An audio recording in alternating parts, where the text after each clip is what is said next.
80,000 ட்ரோன்கள், சுற்றி வளைக்கும் ஏவுகணைகள், ட்ரம்பை திணறடிக்கும் வியூகம், இந்தியாவின் கெத்து முடிவு. அமெரிக்கா மற்றும் ஈரான் இடையிலான போர் பதற்றம் உச்சத்தை எட்டியிருக்கும் இந்த சூழலில் ஐநா பாதுகாப்பு சபையில் அமெரிக்கா கொண்டு வந்த ஈரானுக்கு எதிரான கடும் கண்டன தீர்மானத்தை இந்தியா ஆதரிக்க மறுத்து தனது ராஜதந்திர சுதந்திரத்தை உலகிற்கு பறைசாற்றியுள்ளது.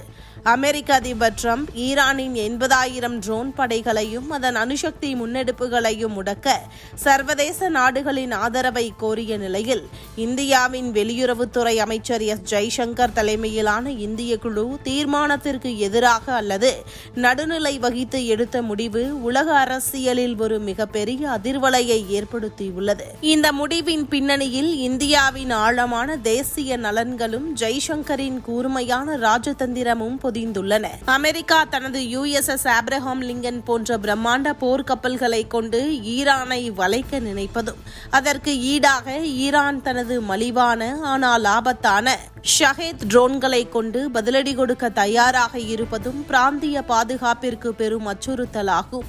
இத்தகைய சூழலில் அமெரிக்காவின் தீர்மானத்திற்கு இந்தியா கண்மூடித்தனமாக ஆதரவு அளித்திருந்தால் அது மத்திய கிழக்கில் இந்தியாவின் நீண்டகால நட்பு நாடுகளுடனான உறவை சிதைத்திருக்கும். ஜெய்சங்கர் தனது உரையில் மிகவும் பெருமையாக குறிப்பிட்டது போல, இந்தியா தனது முடிவுகளை டெல்லியிலிருந்து எடுக்கிறதே தவிர வாஷிங்டனில் இருந்தோ அல்லது லண்டனில் இருந்தோ அல்ல.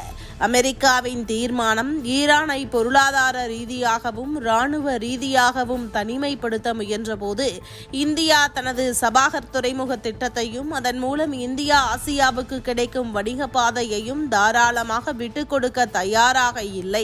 ஒருபுறம் அமெரிக்காவுடன் குவாட் போன்ற அமைப்புகளில் இணைந்து செயல்பட்டாலும் ஈரானுடனான எரிசக்தி உறவு மற்றும் வர்த்தக பாதையை இந்தியா ஒருபோதும் அடகு வைக்காது என்பதை இந்த ராஜதந்திர நகர்வு உறுதிப்படுத்தியுள்ளது.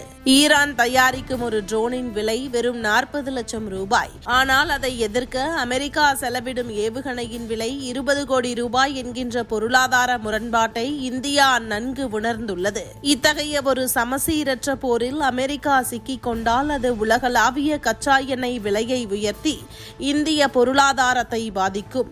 இதனால்தான் அமெரிக்காவின் போர் முழக்கங்களுக்கு துணை போகாமல் பேச்சுவார்த்தை மட்டுமே தீர்வு என்கின்ற தனது நிலைப்பாட்டில் இந்தியா உறுதியாக நின்றது.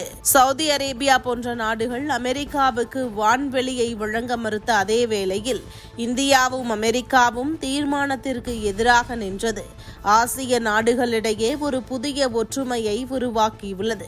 இது அமெரிக்காவிற்கு ஒரு தெளிவான செய்தியை சொல்லியிருக்கிறது. அதாவது ஆசியாவின் பாதுகாப்பு விவகாரங்களில் ஆசிய நாடுகளின் சம்மதமின்றி தன்னிச்சையான முடிவுகளை எடுக்கும் காலம் முடிந்துவிட்டது. ஜெய்சங்கரின் இந்த தீர்க்கமான முடிவு இந்தியாவை ஒரு வளர்ந்து வரும் உலக வல்லரசாகவும் யாருடைய மிரட்டலுக்கும் பணியாத ஒரு இறையாண்மை மிக்க நாடாகவும் சர்வதேச அரங்கில் மீண்டும் ஒரு முறை நிலைநிறுத்தியுள்ளது. அமெரிக்காவின் தீர்மானங்களுக்கு எதிராக இந்தியா எடுக்கும் இந்த நிலைப்பாடு மத்திய கிழக்கில் உள்ள மற்ற நாடுகளுக்கும் ஒரு தைரியத்தை கொடுத்திருக்கிறது.